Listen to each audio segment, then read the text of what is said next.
Friends, welcome to my channel. ಎಲ್ಲರೂ ಹೇಗಿದ್ದೀರಾ? ಚೆನ್ನಾಗಿದ್ದೀರಾ ಅಂತ ಅಂದ್ಕೊಳ್ತೀನಿ. ಹಾಗೆ ನನ್ನ ಚಾನಲನ್ನು ಯಾರಾದರೂ ಮೊದಲಿಗೆ ನೋಡ್ತಾ ಇದ್ದರೆ ಪ್ಲೀಸ್ ಸಬ್ಸ್ಕ್ರೈಬ್ ಮಾಡ್ಕೊಂಡು ನೋಡಿ. ಇವತ್ತು ನಾನು ಮದುವೆ ಮನೆಗಳಲ್ಲೆಲ್ಲ ಒಂದು ಪಲ್ಯವನ್ನು ಮಾಡ್ತಾರೆ. ಅಂದರೆ ಒಂದು ಪಲ್ಯ ಅಲ್ಲ, ಮದುವೆ ಮನೆಗಳಲ್ಲಿ ತುಂಬ ವೆರೈಟೀಸ್ ಪಲ್ಯಗಳನ್ನು ಮಾಡ್ತಾರೆ. ಬಟ್ ಅದರಲ್ಲಿ ಒಂದಾಗಿರುವಂಥ ಈ ತೊಂಡೆಕಾಯಿ ಪಲ್ಯವನ್ನು ಹೇಗೆ ಮಾಡೋದು ಅಂತ ನೋಡ್ಕೊಂಬರೋಣ. ನಾನಿವತ್ತು ತೊಂಡೆಕಾಯಿ ಪಲ್ಯ ಮಾಡಲಿಕ್ಕೆ ಇಲ್ಲಿ 1 kg ಆಗೋಷ್ಟು ತೊಂಡೆಕಾಯಿಯನ್ನು ಕೊಯ್ದು ತೊಗೊಂಡಿದ್ದೇನೆ. ಈ ರೀತಿ ಕಟ್ ಮಾಡಿ ತೊಗೊಂಡಿದ್ದೇನೆ ನಾನು. ಒಂದು ತೊಂಡೆಕಾಯಲ್ಲಿ 4 ಭಾಗದ ಹಾಗೆ ಉದ್ದುದ್ದವಾಗಿ ಕಟ್ ಮಾಡಿ ಸೀಳಿ ತಗೊಂಡಿದ್ದೇನೆ. ಈಗ 1 kg ಆಗೋಷ್ಟು ತೊಂಡೆಕಾಯಿನ ಕಟ್ ಮಾಡಿ ತಗೊಂಡಿದ್ದೇನೆ. ಇದನ್ನೇ ಇವಾಗ ತೊಳೆದು ಎಲ್ಲ ಕ್ಲೀನ್ ಮಾಡಿ ಇಟ್ಕೊಂಡಿದ್ದೇನೆ. ಇದನ್ನೀಗ ನಾವು ಬೇಯಲಿಕ್ಕೆ ಇಡಬೇಕು. ಫಸ್ಟಿಗೆ ನಾವು ತೊಂಡೆಕಾಯಿಯನ್ನು ಬೇಯಿಸ್ಕೊಳ್ಬೇಕು. ತೊಂಡೆಕಾಯನ್ನು ಬೇಯಲಿಕ್ಕೆ ನಾನಿಲ್ಲಿ ಎಷ್ಟು ಬೇಕೋ ಅಷ್ಟು ನೀರನ್ನು ಹಾಕಿ, ಹಾಗೆ ಇದಕ್ಕೆ ಎಷ್ಟು ಬೇಕೋ ಅಷ್ಟು ಉಪ್ಪನ್ನು ಹಾಕಿ ಬೇಯಲಿಕ್ಕೆ ಇಡ್ತೇನೆ. ಇವಾಗ ನೋಡಿ, ನಾನಿಲ್ಲಿ 1.5 ಗ್ಲಾಸಷ್ಟು ನೀರನ್ನು ಹಾಕಿದ್ದೇನೆ ತೊಂಡೆಕಾಯನ್ನು ಬೇಯಲಿಕ್ಕೆ.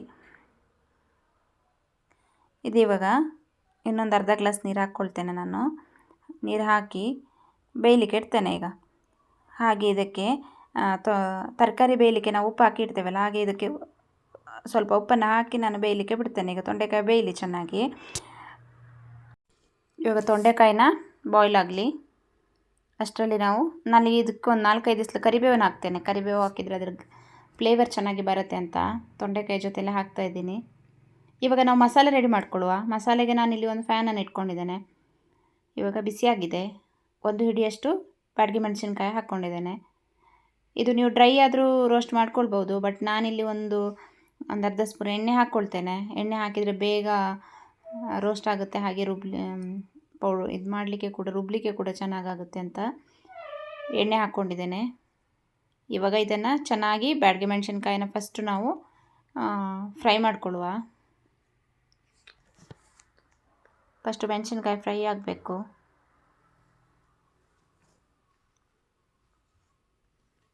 ಇವಾಗ ಮೆಣಸಿನ್ಕಾಯಿ ಫ್ರೈ ಆಗ್ತಾ ಬಂತು. ನಾನು ಉಳಿದ ಮಸಾಲೆಗಳನ್ನು ಹಾಕ್ಕೊಳ್ತೇನೆ. 1 ಸ್ಪೂನು ಧನಿಯಾ ತಗೊಂಡಿದ್ದೇನೆ, ಹಾಗೆ 1/4 ಸ್ಪೂನು ಸಾಸಿವೆ ತಗೊಂಡಿದ್ದೇನೆ, ಅರ್ಧ ಸ್ಪೂನು ಜೀರಿಗೆ ತಗೊಂಡಿದ್ದೇನೆ, ಹಾಗೆ 1/4 ಸ್ಪೂನಷ್ಟು ಮೆಂತ್ಯ ತಗೊಂಡಿದ್ದೇನೆ. ಇಷ್ಟನ್ನು ಹಾಕಿ ನಾನು ಚೆನ್ನಾಗಿ ಇವಾಗ ರೋಸ್ಟ್ ಮಾಡ್ಕೊಳ್ತೇನೆ. ಎಲ್ಲವನ್ನು ಮಸಾಲೆಗಳನ್ನು ಚೆನ್ನಾಗಿ ಫ್ರೈ ಮಾಡ್ಕೊಳ್ತೀನಿ. ಒಂದು 5-6 ಎಸಳು ಕರಿಬೇವು ಕೂಡ ಹಾಕ್ಕೊಂಡಿದ್ದೇನೆ. ಕರಿಬೇವು ಎಲ್ಲವನ್ನು ಹಾಕಿ ಚೆನ್ನಾಗಿ ರೋಸ್ಟ್ ಮಾಡ್ಕೊಳ್ಳುವ ಮಸಾಲೆಗಳನ್ನು.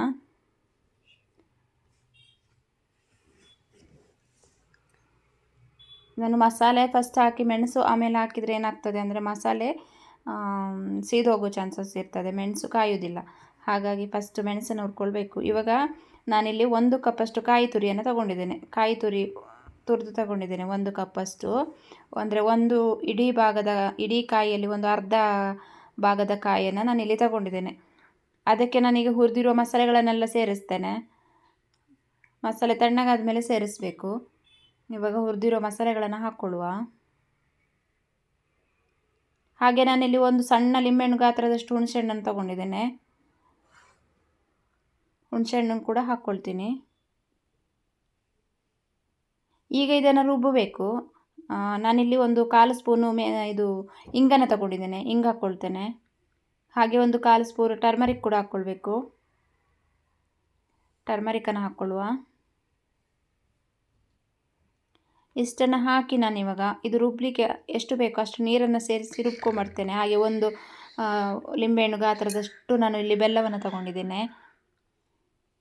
ಬೆಲ್ಲವನ್ನು ಹಾಕಿ ಇವಾಗ ನೀರನ್ನು ಸೇರಿಸಿ ಇದನ್ನು ನಾವು ಗ್ರೈಂಡಾಗಿ ರುಬ್ಕೋಬಾರ್ದು, ತರಿ ಇರಬೇಕು. ಹಾಗೆ ನಾವೀಗ ಗಟ್ಟಿ ಚಟ್ನಿ ಮಾಡ್ತೇವಲ್ಲ ಆ ಥರ ಇರಬೇಕು ಮಸಾಲೆ.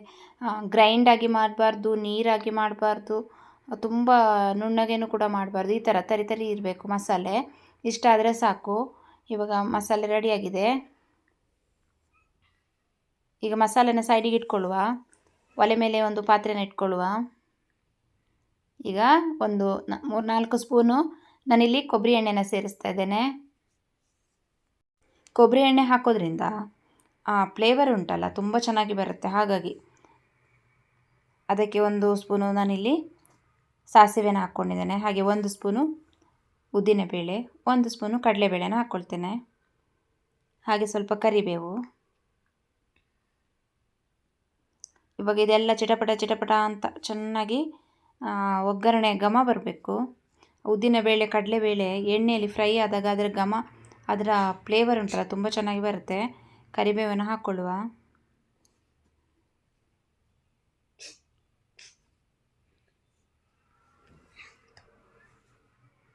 ಇವಾಗ ನಾನಿಲ್ಲಿ ಒಂದು ಈರುಳ್ಳಿಯನ್ನು ಕಟ್ ಮಾಡಿ ತೊಗೊಂಡಿದ್ದೇನೆ. ಒಂದು ಈರುಳ್ಳಿಯನ್ನು ಇದಕ್ಕೆ ಸೇರಿಸ್ಕೊಳ್ತೇನೆ. ಈರುಳ್ಳಿನ ಸ್ವಲ್ಪ ಫ್ರೈ ಆಗಲಿ. ಈರುಳ್ಳಿಯನ್ನು ತುಂಬ ಫ್ರೈ ಆಗೋದು ಬೇಡ, ಸ್ವಲ್ಪ ಆದರೆ ಸಾಕು. ಈಗ ಈರುಳ್ಳಿ ಸ್ವಲ್ಪ ಫ್ರೈ ಆಗಿದೆ. ನಾನು ರುಬ್ಕೊಂಡು ಇಟ್ಕೊಂಡಿದ್ದೇನಲ್ಲ ಆವಾಗ ಮಸಾಲೆ ರೆಡಿ ಮಾಡಿ ಇಟ್ಕೊಂಡಿದ್ದೇನಲ್ಲ ಅದನ್ನು ಇದಕ್ಕೆ ಸೇರಿಸ್ತೇನೆ. ಈಗ ಈ ಮಸಾಲೆ ಸ್ವಲ್ಪ ಎಣ್ಣೆಯಲ್ಲಿ ಫ್ರೈ ಆಗಬೇಕು. ನಾವು ಎಣ್ಣೆಯಲ್ಲಿ ಆಲ್ರೆಡಿ ನಾವು ಮಸಾಲೆಗಳನ್ನು ಫ್ರೈ ಮಾಡಿದ್ದೀವಿ, ಬಟ್ ಕಾಯಿ ತುರಿ ಎಲ್ಲ ಹಾಕಿದ್ದೇವಲ್ಲ, ಸ್ವಲ್ಪ ಎಣ್ಣೆಯಲ್ಲಿ ಇದು ಫ್ರೈ ಆದಾಗ ಇದರ ಮಸಾಲೆಯ ಘಮ ತುಂಬ ಚೆನ್ನಾಗಿ ಬರುತ್ತೆ, ಫ್ಲೇವರ್. ಹಾಗಾಗಿ ಇದನ್ನು ಸ್ವಲ್ಪ ನಾನು ಫ್ರೈ ಮಾಡ್ಕೊಳ್ತೀನಿ.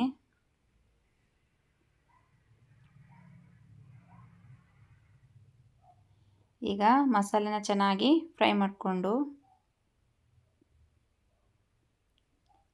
ತುಂಬ ಟೇಸ್ಟಿಯಾಗಿರುತ್ತೆ ಈ ಪಲ್ಯ, ಮಾತ್ರ ತುಂಬ ಚೆನ್ನಾಗಿರುತ್ತೆ. ನೀವು ಮಾಮೂಲಿ ಪಲ್ಯ ಮಾಡೋದಕ್ಕಿಂತ ಈ ಪಲ್ಯಗೂ ತುಂಬಾ ಡಿಫ್ರೆನ್ಸ್ ಇದೆ. ಈ ಮದುವೆ ಮನೆಗಳಲ್ಲಿ ಹಾಗೆ ಫಂಕ್ಷನ್ಗಳಲ್ಲಿ ನಾನೀಗ ಮಸಾಲೆಗೆ ಎಷ್ಟು ಬೇಕೋ ಅಷ್ಟು ಉಪ್ಪನ್ನು ಹಾಕ್ಕೊಂಡಿದ್ದೇನೆ. ಅಂದರೆ ನಾನಿಲ್ಲಿ ತೊಂಡೆಕಾಯಿ ಬೇಯಿಸಲಿಕ್ಕೆ ಕೂಡ ಉಪ್ಪು ಹಾಕ್ಕೊಂಡಿರೋದ್ರಿಂದ ಮಸಾಲೆಗೆ ಎಷ್ಟು ಬೇಕೋ ಅಷ್ಟು ಉಪ್ಪನ್ನು ಹಾಕ್ಕೊಂಡಿದ್ದೆ. ಹಾಗೆ ತೊಂಡೆಕಾಯಿ ಬೇಯಿಸಿದ್ದನ್ನು ಕೂಡ ಇದಕ್ಕೆ ಸೇರಿಸ್ಕೊಳ್ತಾ ಇದ್ದೇನೆ. ಈಗ ಇದನ್ನು ಹಾಕಿ ನಾನು ಚೆನ್ನಾಗಿ ಆ ಮಸಾಲೆ ಅನ್ನೋದು ಎಲ್ಲ ತೊಂಡೆಕಾಯಿಗೂ ಹಿಡಿಬೇಕು. ಆ ರೀತಿ ನಾವು ಇದನ್ನು ಮಿಕ್ಸ್ ಮಾಡ್ಕೊಳ್ಬೇಕು ಚೆನ್ನಾಗಿ. ತುಂಬ ಟೇಸ್ಟಿಯಾಗಿರುತ್ತೆ ಇದು. ಫಂಕ್ಷನ್ಗಳಲ್ಲಿ ಜಾಸ್ತಿ ಮಾಡ್ತಾರೆ, ಅಂದರೆ ಮನೆಗಳಲ್ಲಿ ಮಾಡೋದು ಕಡಿಮೆ, ಅಂದರೆ ಫಂಕ್ಷನ್ಗಳಲ್ಲಂತೂ ಮಾಡಿಯೇ ಮಾಡ್ತಾರೆ. ನಮ್ಮ ಕಡೆ ಅಂತೂ ಈ ಕುಂದಾಪುರ ಸೈಡೆಲ್ಲ ಫಂಕ್ಷನಲ್ಲಿ ತೊಂಡೆಕಾಯಿ ಪಲ್ಯ, ಸೌತೆಕಾಯಿ ಹುಳಿ ಇದೆಲ್ಲ ಮಾಮೂಲಿ ಇರುವಂಥದ್ದು. ತುಂಬ ಚೆನ್ನಾಗಿರುತ್ತೆ ಮಾತ್ರ.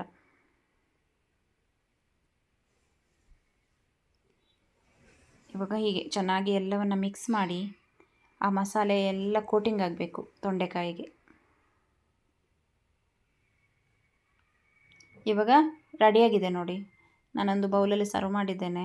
ನಮ್ಮ ಮದುವೆ ಮನೆಗಳಲ್ಲಿ ಮಾಡುವಂಥ ಅದ್ಭುತವಾದ ಒಂದು ತೊಂಡೆಕಾಯಿದು ಪಲ್ಯ ರೆಡಿಯಾಗಿದೆ. ಈ ವಿಡಿಯೋ ನಿಮಗೆ ಇಷ್ಟ ಆದರೆ ಒಂದು ಲೈಕ್ ಮಾಡಿ, ಶೇರ್ ಮಾಡಿ, ಕಮೆಂಟ್ ಮಾಡಿ. ಹಾಗೆ ನಮ್ಮ ಚಾನಲನ್ನು ಸಬ್ಸ್ಕ್ರೈಬ್ ಮಾಡ್ಕೊಂಡು ನೋಡಿ ಅಂತ ಹೇಳ್ತಾ, ಇಷ್ಟೋ ತನಕ ನನ್ನ ವಿಡಿಯೋ ನೋಡಿದ್ದಕ್ಕಾಗಿ ನಿಮಗೆಲ್ಲರಿಗೂ ತುಂಬ ಹೃದಯದ ಧನ್ಯವಾದಗಳು. Thank you. Bye bye.